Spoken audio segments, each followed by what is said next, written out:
Lucia Piu, quali spunti di riflessione trae la Camera di Commercio di Pordenone Udine dai dati che vengono presentati oggi? I dati di riflessione sono di una fotografia di quella che è la realtà del nostro tessuto economico e produttivo.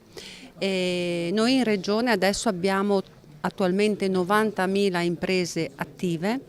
e se facciamo una riflessione, pensiamo a quante erano negli anni 2000, vediamo che ne abbiamo perse per strada oltre 12.000. E se vediamo come poi si presentano queste aziende,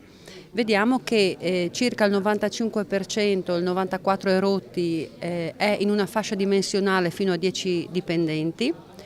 il 4% è fino a 49 dipendenti e oltre i 50 sono in regione poco meno di 600 aziende.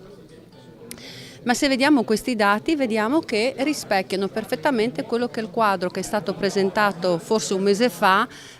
con l'elenco delle aziende dei top 500. Vediamo che con 500 aziende, partendo dal fatturato maggiore che lo consegue Fincantieri, si arriva alla 500esima azienda che ha un fatturato di poco più di 10 milioni di euro, quindi con 500 aziende si esaurisce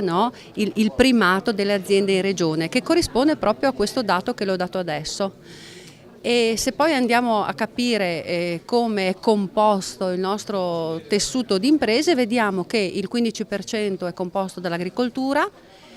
il 10% dall'industria, il 15% delle costruzioni, il 2,6% dei trasporti e il restante 56% somma l'ospitalità, il commercio e servizi, quindi una grossa parte del terziario, anche se quando noi consideriamo il manifatturiero non pensiamo solo all'industria, pensiamo a industria sommata alle costruzioni e ai trasporti, quindi contiamo un 28%, ed è su questo 28% secondo me che dobbiamo concentrare le nostre forze, perché il manifatturiero deve mantenere un'importanza primaria, perché secondo me anche tutto quello che gira attorno, l'economia che gira attorno, è comunque funzionale anche il manifatturiero. Pensiamo ai servizi, i servizi in grande parte sono